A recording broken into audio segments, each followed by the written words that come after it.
উনি সফরে বেরিয়েছেন হাদিস কালেকশনের জন্য। প্রচন্ড শীতের রাত, উনি মাগরিবের নামাজ, এশারের নামাজ পড়ে একটা মসজিদে শুয়ে পড়লেন, আর শুয়ে শুয়ে হাদিস পড়তেছেন। কি পড়তেছেন? কথা বলেন। আর মনে মনে ভাবলেন রাতটা মসজিদে কাটায় দিই, ফজরের নামাজ পড়ে আবার বেরোবো। কিন্তু দারোয়ান এসে বলে মসজিদে থাকতে পারবেন না, ওঠেন। দারোয়ান আছে না, কথা কন।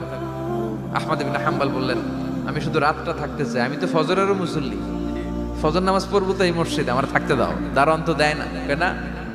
মসজিদে থাকার জায়গা না, যান মিয়া। উনি যে আহমদ ইবনে হাম্বল এটা চিনে নাই, থাকতে দেয়। কি করবে এখন? উনি কাঁথা গুছিয়ে হাদিসের কিতাব নিয়ে কাঁধের মধ্যে ব্যাগ নিয়ে মসজিদ থেকে বেরোয় গেলেন। কি আর করবেন, প্রচন্ড শীত, আর কাঁপতেছেন বুড়ো মানুষ। পথিমধ্যে দেখলেন বাজার, বাজার একজন খাব্বাজ, শাবুন খাব্বাজ, যুবক রুটি বিক্রেতা। সে রুটি বিক্রি করে, চুলার মধ্যে রুটি সেকে। সে যে সালাম দিল আসসালামু আলাইকুম, যুবক বলে ওয়ালাইকুম আসসালাম। আহমদ ইবনে হাম্বল বলে যুবক আমার যাওয়ার জায়গা নেই, সফরে বেরিয়েছি, খুব শীতে কষ্ট পাচ্ছি, রাতে যদি তোমার এই চুলা থেকে একটু আগুন পোহাই কোনো সমস্যা? যুবক বলে না না সমস্যা না, আহলান ওয়া সাহলান, কোর সামনে আসেন আসেন, আপনি আগুন পোহাইলে আমার সমস্যা কি? সুবহানাল্লাহ পড়েন। আল্লাহ শুকরিয়া করে উনি বসলেন আর আগুন পোহাচ্ছেন। আর খেয়াল করলেন যুবক রুটি বানায় আর পরে আস্তাগফিরুল্লাহ, রুটির দলা বানায় পরে আস্তাগফিরুল্লাহ, খামির বানায় আর পরে আস্তাগফিরুল্লাহ, রুটি নিয়ে উনুনের ভিতরে চুলার ভিতরে সেকা দেয় আর পরে আস্তাগফিরুল্লাহ। দোকানদারের কাছে কেউ আসলেই সে রুটি দেয় আর পরে আস্তাগফিরুল্লাহ। ক্রেতার কাছ থেকে টাকা নিয়ে ক্যাশ বক্সে রাখে আর কি পড়ে, আবার রুটি বানানো শুরু করে আর কি পড়ে, খালি এইটাই পড়তেছে। ইমাম আহমদ ইবনে হাম্বল তো অবাক, কিরে এটা আবার কেমন যুবক, খালি আস্তাগফিরুল্লাহ। উনি প্রশ্ন করলেন যুবক ঘটনা কি? আসার পর থেকেই তোমার দেখতেছি তুমি রুটি বানাও, রুটি বিক্রি করো আর পড়ো আস্তাগফিরুল্লাহ, মালাকা ইয়া শাবাব। যুবক বলে আস্তাগফিরুল্লাহ আমার সবচেয়ে বেশি পছন্দের আমল, আমি সব সময় আঠার মতো ইস্তেগফারের সাথে লেগে থাকি আর সব সময় পড়তে থাকি আস্তাগফিরুল্লাহ, আর এর বদৌলতে আল্লাহ আমারে মুস্তাজাবুদ দাওয়া বানিয়ে দিয়েছে। আহমদ ইবনে হাম্বল তো অবাক, আনতা মুস্তাজাবুদ দাওয়া, তুমি মুস্তাজাবুদ দাওয়া রুটিওয়ালা? আমি এত বছর হাদিস পড়াই, আমিও তো মুস্তাজাবুদ দাওয়া না, আর তুমি রুটি বেচো বাজারে, তুমি মুস্তাজাবুদ দাওয়া, তুমি দোয়া করলে সব কবুল হয়ে যায়? যুবক বলে না আনা মুস্তাজাবুদ দাওয়া, আমি আমার জীবনে যত দোয়া করেছি কবুল করে নিয়েছে কে? সব দোয়া কবুল করে নিয়েছে আল্লাহ, একটা দোয়া ছাড়া। কয়টা? আহমদ ইবনে হাম্বলের কৌতূহল, কিউরিয়াসিটি আরো বেড়ে গেল। কি? সব দোয়া কবুল হয়েছে একটা দোয়া ছাড়া। মাযালিকা দোয়া ইয়া শাব, কি সেই দোয়া? যুবক এবার বলতে শুরু করলো আমার জীবনে যে দোয়াটা আল্লাহ কবুল করে নাই সেটা হচ্ছে আমি আল্লাহর কাছে অনেক চেয়েছি, অনেক দোয়া করেছি যে আল্লাহ শুনেছি এই জামানার সবচেয়ে বড় মুহাদ্দিস, তার নাম নাকি ইমাম আহমদ ইবনে হাম্বল। আল্লাহ তোমার কাছে আমার চাওয়া আমি যেন এই ইমাম আহমদ ইবনে হাম্বলরে দেখে মরতে পারি, আমি যেন ইমাম আহমদ ইবনে হাম্বলের হাতে হাত রেখে মুসাফা করতে পারি আর তার কপালে একটা চুমু এঁকে দিতে পারি। আহমদ ইবনে হাম্বল আবেগপ্রবণ হয়ে গেলেন, চোখের পানি ছেড়ে দিলেন, বললেন যুবক তোমার এই দোয়াটাও কবুল হয়ে গিয়েছে। আহমদ ইবনে হাম্বলের দেখা সাক্ষাৎ পাওয়ার জন্য আহমদ ইবনে হাম্বলের বাড়িতে তোমার যাওয়ার দরকার নাই, আহমদ ইবনে হাম্বল তোমার দরবারে ছুটে এসেছে। আনা আহমদ ইবনে হাম্বল মুহাদ্দিসুদ দাহর, আমি নিজেই আহমদ ইবনে হাম্বল। যুবক চোখের পানি ছেড়ে দেয়, আহমদ ইবনে হাম্বল চোখের পানি ছেড়ে দেয়। যুবক চিৎকার মেরে ইমাম আহমদ ইবনে হাম্বলকে জড়িয়ে ধরে, হাতে হাত রেখে মুসাফা করে, কপালের মধ্যে চুমু খায় আর আল্লাহর শুকরিয়া করে বলে ও ইমাম আসলে এই দোয়াটাও আল্লাহ আজকে কবুল করে নিল। বিশ্বাস হয় সবসময় ইস্তেগফার পড়লে আপনার দোয়াগুলোর এইভাবে কবুল করে নিবে কে? এই পাঁচটা জিনিস পাবেন সবসময় যদি ইস্তেগফারের সাথে লেগে থাকেন। রাজি আছেন তো? এজন্য বিশ্বনবী সব সময় নামাজে সালাম ফিরানোর পরে পড়তেন আস্তাগফিরুল্লাহ। কি পড়তেন? 3 বার পড়তেন আস্তাগফিরুল্লাহ, আস্তাগফিরুল্লাহ, আস্তাগফিরুল্লাহ। পড়তে রাজি আছেন? ইস্তেগফারের অনেকগুলো আলফাজ আছে, সবচেয়ে ছোট ইস্তেগফার হচ্ছে এটা আস্তাগফিরুল্লাহ, আস্তাগফিরুল্লাহ। আরো আছে আস্তাগফিরুল্লাহ আল্লাযী লা ইলাহা ইল্লা হুয়াল হাইয়ুল কাইয়্যুম আতুবু ইলাইহি, বিশ্বনবী বলেন এই ইস্তেগফারটা যদি কেউ পড়ে, আত-তাওয়াল্লি মিন ইয়াউমিজ যাহাফ, যুদ্ধের ময়দান থেকে পালিয়ে আসা কবিরা গুনাহ। কি গুনাহ? কাফেরদের সাথে যুদ্ধ, আমি তাগড়া যুবক, তলোয়ার নিয়ে নেমেছি, আমার দেহের এক ফোঁটা রক্ত থাকা পর্যন্ত আমি যুদ্ধ চালিয়ে যাব, আমি ফিরে আসতে পারবো না, আইনটা কার? ফিরে আসলে কবিরা গুনাহ। বিশ্বনবী বলেন যুদ্ধের ময়দান থেকে ফিরে এসেছে এরকম কবিরা গুনাহ অবলম্বনকারীও যদি আস্তাগফিরুল্লাহ আল্লাযী লা ইলাহা ইল্লা হুয়াল হাইয়ুল কাইয়্যুম ওয়া আতুবু ইলাইহি পড়ে, ওই কবিরা গুনাহকারীকেও ক্ষমা করে দিবে কে? পড়তে রাজি আছেন তো? আবার সাইয়েদনা আবু বকর বললেন, ইয়া রাসূলুল্লাহ আল্লিমনি দুআআন আদউ বিহি ফি সালাতি, এমন দোয়া আপনি আমারে শিক্ষা দেন যে এই দোয়াটা আমি নামাজে পড়তে পারি। বিশ্বনবী বললেন, পড়ো আল্লাহুম্মা ইন্নী যালামতু নাফসি যুলমান কাসীরান ওয়া লা ইয়াগফিরুয যুনুবা ইল্লা আনতা ফাগফিরলি মাগফিরাতাম মিন ইনদিক ইন্নাকা আনতাল গফুরুর রহিম। সুবহানাল্লাহ পড়ে। এটাও ইস্তেগফার। আমরা এটার বলে দোয়া মাসুরা, সালাম ফেরানোর আগে পড়ি না? যেখানেই ক্ষমা চাওয়ার কথা আছে ওইটারই কি বলে? ইস্তেগফার। আল্লাহুম্মা ইন্নী যালামতু নাফসি, আল্লাহ জুলুম করেছি, যুলমান কাসীরা, অনেক জুলুম, ওয়ালা ইয়াগফিরুয যুনুবা ইল্লা আনতা, তুমি ছাড়া এই গুনাহ ক্ষমা করার তো কেউ নাই, ফাগফিরলি মাগফিরাতাম মিন ইনদিক, তোমার দয়ায় আমারে ক্ষমা করে দাও, ইন্নাকা আনতাল গফুরুর রহিম, তুমি হলা ক্ষমাশীল। ঠিক কি না? এটাও ইস্তেগফার, এটাও পড়বেন। আর এই সব ইস্তেগফারের শ্রেষ্ঠ ইস্তেগফারের নাম সাইয়্যিদুল ইস্তেগফার। যত ইস্তেগফার হতে পারে এর মধ্যে সবচেয়ে শ্রেষ্ঠতম ইস্তেগফার নাম কি? কথা কন। বুখারীর বর্ণনা, শাদ্দাদ ইবনে আউস রাদিয়াল্লাহু তাআলা আনহু বর্ণনা করেন, এই সাইয়্যিদুল ইস্তেগফার দিনের বেলা যে পড়বে ওই দিনে মারা গেলে সে জান্নাতি। এই সাইয়্যিদুল ইস্তেগফার রাতের বেলা যে পড়বে ওই রাতে যদি ইন্তেকাল হয় ওই লোকটা জান্নাতি। মুখস্থ আছে না? কার কার মুখস্থ হাত তুলেন। মাশাআল্লাহ, তাবারাকাল্লাহ, মাশাআল্লাহ, মাশাআল্লাহ। আর যাদের নাই তাদের হোমওয়ার্ক, তাদের আল্লাহুম্মা আনতা রাব্বি লা ইলাহা ইল্লা আনতা খালাকতানি ওয়া আনা আবদুক ওয়া আনা আলা আহদিকা ওয়া ওয়া'দিকা মাস্তাতা'তু আউযু বিকা মিন শাররি মা সানা'তু আবু'ু লাকা বিনি'মাতিকা আলাইয়া ওয়া আবু'ু লাকা বিযামবি ফাগফিরলি ফাইন্নাহু লা ইয়াগফিরুয যুনুবা ইল্লা আনতা। সুবহানাল্লাহ পড়েন। আজকে রাতে পড়ছেন, মারা গেলে জান্নাতি। চিল্লায় পড়েন না আল্লাহু আকবার। এজন্য বিশ্বনবী বলেন আমার আগের গুনাহ মাফ, পরের গুনাহ মাফ, তারপরেও প্রতিদিন আমি 70 বার তওবা ইস্তেগফার পড়ি। আজকে থেকে পড়তে রাজি আছেন তো? বেশি বেশি ইস্তেগফার পড়া যাবে না? একটু প্রাণ খুলে দিল খুলে আওয়াজ করে পড়েন তো আস্তাগফিরুল্লাহ। আর জোরে পড়েন আস্তাগফিরুল্লাহ। আবার সবাই পড়েন আস্তাগফিরুল্লাহ। সব সময় তওবা ইস্তেগফার যারা পড়ে তাদেরকে পছন্দ করে কে? সব সময় জিকির করে করে জিহ্বাটারে যারা ভিজিয়ে রাখে তাদেরকেও পছন্দ করে কে? আল্লাহ বলেন ওয়াজকুর রাব্বাকা ফি নাফসিকা তাদাররুআন ওয়া খীফাতান ওয়া দুনাল জাহরি মিনাল কওলি বিল গুদুবি ওয়াল আসাল ওয়া লা তাকুম মিনাল গাফিলিন। সুবহানাল্লাহ পড়ে। আল্লাহ বলেন ওয়াজকুর রাব্বাকা ফি নাফসিক, আল্লাহরে মনে মনে ডাকো, তাদাররুআন ওয়া খীফা, আল্লাহর জিকির করতে আল্লাহ বলেছেন ফি নাফসিক। বুঝতেছেন না অর্থ? ফি নাফসিকা, মনে মনে আল্লাহর জিকিরটা করো। তাদাররুআন ওয়া খীফা, তাদাররুআন মানে বিনয়ের সাথে, with full of humility, submission and humbleness, বিনয়ের সাথে আল্লাহরে ডাকো। ওয়া খীফা, গোপনে গোপনে ডাকো। দুনাল জাহারি মিনাল কওল, চিৎকার চেঁচামেচি করে ডেকো না। কার কথা? আওয়াজ করে জিকির করো না। এই যে আমরা মাহফিলে লা ইলাহা ইল্লাল্লাহ জিকির করে, এটা তালিমান। উদ্দেশ্য কি? তালিমের জন্য আওয়াজ করে জিকির জায়েজ আছে, কিন্তু ব্যক্তিগত জিকিরের যে ইবাদতটা এটা আস্তে আস্তে হইতে হবে, এটা ভদ্রভাবে হতে হবে, চিল্লাচিল্লি করে নয়। আবার তালিমের জিকির ওইটাও ভদ্রভাবে। ইন্নাল্লাহা জামিল ইউহিব্বুল জামাল, আমার আল্লাহ সুন্দর, আমার আল্লাহর জিকিরের মধ্যেও সৌন্দর্য আছে না নাই? কিন্তু এদেশে জিকিরের ভেতরে লাফালাফি আছে না নাই? বেশি না কম? কি বসেন বসেন, হ্যাঁ বসে যান তো, অনেক ধরনের আছে জিকির। হ্যাঁ বসেন বসেন, বসে যান। হ্যাঁ হাইবার আলী, এটা কি আবার জালালি? তো এই যে ইন্নাল্লাহা জামিল ইউহিব্বুল জামাল, আমার আল্লাহ সুন্দর, আমার আল্লাহর জিকিরের মধ্যেও সৌন্দর্য আছে না নাই? তালিমের উদ্দেশ্যে সবাই মিলে জিকির করা যায়, কিন্তু চিল্লাফাল্লা করা যাবে না, লাফালাফি করা যাবে না, মাথা ডানে বায়ে ঝোলানো যাবে না, ঠিক কি না? কিন্তু লাফালাফির জিকির আছে না নাই? লাফাইতে লাফাইতে, হ্যাঁ, গাছের আগায় বাঁশের আগায়, আবার যিনি জিকির পরিচালনা করে ওনার কান্দে যায় ওঠে, আছে না নাই? বিশ্বনবী সাহাবাদের নিয়ে জিকির করছেন, সাহাবারা লাফাতে লাফাতে খেজুর গাছের আগায়, হাদিসে আছে না এটা? বিশ্বনবী সাহাবাদেরকে নিয়ে জিকির করছেন, লাফাতে লাফাতে আবু বকর বিশ্বনবীর কান্দের উপরে, আছে হাদিসে আছে। এটা জিকির নয়।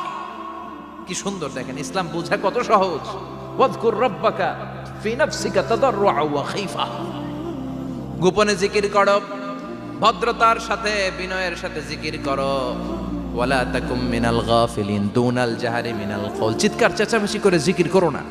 যারা চিকফাল দিয়ে হই হই হই হই করে, আছে না? হই হই হই হই হই হইয়ের ভিতরে আল্লাহর নাম আছে, হ্যাঁ? এই যে হুই হাই এই স্টাইলের যে জিকির, এটার ভিতরে আমার আল্লাহর নাম আছে? আল্লাহর নাম যদি না থাকে ওইটা জিকির হবে? কথা বলেন। বিষ্ণু বললেন, খবরদার, চিৎকার চেঁচামেচি করে লাফালাফি করে যারা জিকিরি করে এরা মনে করে আল্লাহ কানে শোনে না। কথা বলেন। আপনি গোপনেও আল্লাহর ডাকলে আপনার ডাকে সাড়া দিবে কে? এজন্য রাব্বুল আলামিন বলেন, ফাযকুরুনি আযকুরকুম ওয়াশকুরুলি ওয়ালা তাকফুরুন। বান্দা আমার জিকির তোমরা করো, আমিও তোমাদের জিকির করব, ঠিক কি না? আমরা যদি আল্লাহর জিকির করি আমাদেরও জিকির করে কে? সুবহানাল্লাহ কইবেন না? আমরা আল্লাহর জিকির করে, আল্লাহ নাকি আমাদের জিকির করে, যেন তেন কথা এটা। আবার হাদিসে কুদসিতে আল্লাহ বললেন, ফাইন যাকারানি ফি নাফসি যাকারতুহু ফি নাফসি। আমার বান্দা যদি একা একা আমার জিকির করে, আমি আমার বান্দার একা একা স্মরণ করি। ওয়া ইন যাকারানি ফি মালাইন যাকারতুহু ফি মালাইন খায়রিম মিনহু। এরকম মহা সম্মেলন করে যদি কেউ আমি আল্লাহর জিকির করে, আমি এর চেয়েও বড় মহা সম্মেলন ফেরেশতাদেরকে নিয়ে করে আমার বান্দারে স্মরণ করি। ওয়া ইন তাকাররাবা ইলাইয়া শিবরান তাকাররাবতু ইলাইহি যিরাআন। আমার বান্দা যদি আমার দিকে এক বিঘত আসতে চায়, আমি আমার বান্দার দিকে এক হাত এগিয়ে যাই। আমার বান্দা যদি আমার দিকে এক হাত আসতে চায়, আমি আমার বান্দার দিকে দুই হাত যাই। ওয়া ইন আতানি ইয়ামশি আতাইতুহু হারওয়ালা। আমার বান্দা যদি আমার দিকে হেঁটে হেঁটে আসতে চায়, আমি আমার বান্দার দিকে দৌড়ে দৌড়ে যাই। সুবহানাল্লাহ পড়ে। এজন্য বিশ্বনবী বলেন, লা ইয়াজালু লিসানুকা রাতবাম মিন যিকরিল্লাহ। আল্লাহর জিকির দিয়ে জিহ্বাটারে ভিজিয়ে রাখবা। কার কথা? চিল্লায় বলেন, কার কথা? সবসময় আল্লাহর জিকির করতে রাজি আছেন তো? সবচেয়ে শ্রেষ্ঠ জিকির বিশ্বনবী বললেন, আফদালু যিকরি লা ইলাহা লা ইলাহা লা ইলাহা ইল্লাল্লাহু মুহাম্মাদুর রাসূলুল্লাহ সাল্লাল্লাহু। সবচাইতে শ্রেষ্ঠ জিকির লা ইলাহা। এর চেয়ে শ্রেষ্ঠ জিকির আছে? কথা বলেন। বিশ্বনবী বললেন, মান ক্বালা লা ইলাহা ইল্লাল্লাহ সিদকান মিন কলবিহি, একনিষ্ঠতার সাথে অন্তর থেকে কেউ যদি জীবনে একবার বলে লা ইলাহা ইল্লাল্লাহ, দাখালাল জান্নাহ। তার যদি পাপ থাকে, অন্যায় থাকে, ওই পাপ আর অন্যায়ের শাস্তিগুলার পরে কোনো না কোনো দিন আমার ওই বান্দা জান্নাতে ঢুকবে। একবার যদি খালিসান মিন কলবিহি সে পড়ে লা ইলাহা ইল্লাল্লাহ, তার জন্য জান্নাতকে অবধারিত করে দিয়েছে কে? আবার এটার নাম আল্লাহ দিয়েছে কালিমায়ে। কথা বলেন। দরাবাল্লাহু মাসালান কালিমাতান তাইয়িবাতান কাশাজারাতিন তাইয়িবাতিন আসলুহা সাবিতুন ওয়া ফারউহা ফিস সামা। সুবহানাল্লাহ। পবিত্র বাণী এটা কালিমায়ে তাইয়িবা। আবু সাঈদ আল খুদরি থেকে বর্ণিত, মুস্তাদরাকে হাকিম আর সহিহ ইবনে হিব্বানে এসেছে। বিশ্বনবী বলেন, মুসা আলাইহিস সালাম আল্লাহর একবার প্রশ্ন করলেন, ইয়া রাব আল্লিমনি দুআআন আদউ বিহি। আপনি আমার এমন একটা জিকির শিক্ষা দেন যেই জিকির দিয়ে আমি শুধু আপনার জিকির করব, কেউ এই জিকির করতে পারবে না। এই জিকির জানবো শুধু আমি, আর জানবেন। কথা কোন? প্রশ্ন করছে কে? হ্যাঁ, কাকে করেছে?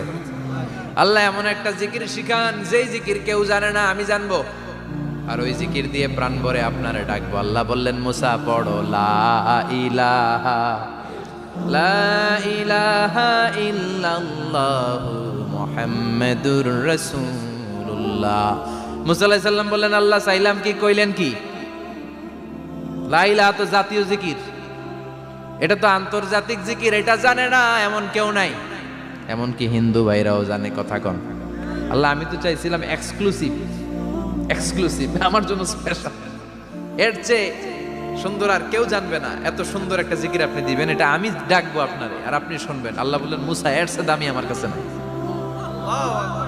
লাউ তাদউ লা ইলাহা ইল্লাল্লাহ ফি কাফা, লা ইলাহা রে যদি মুসা এক পাল্লায় রেখে দাও, ওয়াস সামাওয়াতু সাবউ ওয়াল আরদিন, সাত আকাশ সাত জমিন যদি আরেক পাল্লায় রেখে দাও, লা ইলাহা এক পাল্লায়, সাত আকাশ সাত জমিন আরেক পাল্লায় ওজন যদি দাও, লা রাজাহাত কাফাতু লা ইলাহা ইল্লাল্লাহ, মুসা দেখবা মুহূর্তের মধ্যে লা ইলাহা ইল্লাল্লাহর পাল্লা ভারী হয়ে গেছে। সাত আকাশ সাত জমিন এক পাল্লায়, শুধু লা ইলাহা ইল্লাল্লাহ আরেক পাল্লায়, মুহূর্তে লা ইলাহার পাল্লাটারে ভারী করে দিবে কে? এটা বিপ্লবী বাণী। আমরা এটার ভিক্ষার মধ্যে লাগাইছি। এখন ভিক্ষা করার সময় লা ইলাহা আছে না নাই? একটা টাকা দিয়া যান, আমি গরিব ইনসান আর সমান, একটা টাকা দিয়া যান, আমি গরিব ইনসান, আছে না নাই? জুমার নামাজের সময় ভিক্ষা করে, একটা টাকা দিয়া যান, আর লা ইলাহার জিকির লগে, আছে না নাই? এটা আমরা ভিক্ষার জিকির বানাইছি, এটা তো বিপ্লবী বাণী। এই বাণীর পক্ষে যারা, তারা ন্যায় আর সত্যের পক্ষে চিল্লায় বলেন ঠিক কিনা? এই বাণীতে যারা বিশ্বাস করে, তারা এক আল্লাহর সামনে মাথা নত করে দেয়। গোটা পৃথিবীর কোন শক্তির সামনে ওই মাথা নত হয় না, ঠিক কিনা? এই লা ইলাহা যারা আমরা মানি, আল্লাহ ছাড়া কারো সামনে মাথা নত করব? কোন শক্তি আমাদের মাথা নত করাতে পারে? এই কালেমার আন্দোলন যারা করে, তারা আল্লাহ ছাড়া পৃথিবীর কাউরে ভয় পায় না। আর তারা চায় কালেমার পতাকা পৃথিবীর মধ্যে যেন পথ পথ করে উড়ে, ঠিক কিনা? বাংলার জমিনে কালেমার পতাকা উড়ুক, আমরা চাই কি চাই না? কোনো একদিন এ দেশের আকাশে কালিমার পতাকা উড়বে, সেদিন সবাই খোদাই বিধান পে দুঃখ বেদনা ভুলবে। কোনো একদিন এ দেশের আকাশে কালিমার পতাকা উড়বে, সেদিন সবাই খোদাই বিধান পে দুঃখ বেদনা ভুলবে। চিৎকার করে বলেন ঠিক কিনা? এই কালেমার সমাজ যদি হয়, ওই সমাজে কেউ লাঞ্ছিত হবে না, ওই সমাজে কোনো নারী নিগৃহীত হবে না, ওই সমাজের কোনো কাজের মেয়েরা ধর্ষিত হবে না, ওই সমাজে দুর্নীতি থাকবে না, ঘুষ থাকবে না, চাঁদাবাজি থাকবে না, টেন্ডারবাজি থাকবে না। সমাজটারে শান্তি দিয়ে সমৃদ্ধ করে দিবে কে? এজন্য সব সময় জিকির করতে হবে একজনের, চিল্লায় বলেন তিনি কে? শ্রেষ্ঠ জিকির হচ্ছে লা ইলাহা। করতে রাজি আছেন? সব সময় এই জিকিরটা করতে রাজি আছেন? Every night and every day, every night and every day, never forget to say la ilaha illallah, never forget to say la ilaha illallah. পড়েন, every night and every day, every night and every day, never forget to say la ilaha illallah, never forget to say la ilaha illallah, never forget to say la ilaha illallah. When you're walking down the street, use your time and repeat and say in every heartbeat la ilaha illallah. When you're walking down the street, Use your time and repeat and say in every heartbeat La ilaha illallah. Every night and every day, every night and every day, never forget to say La ilaha illallah. চিল্লায় বলেন ঠিক কিনা?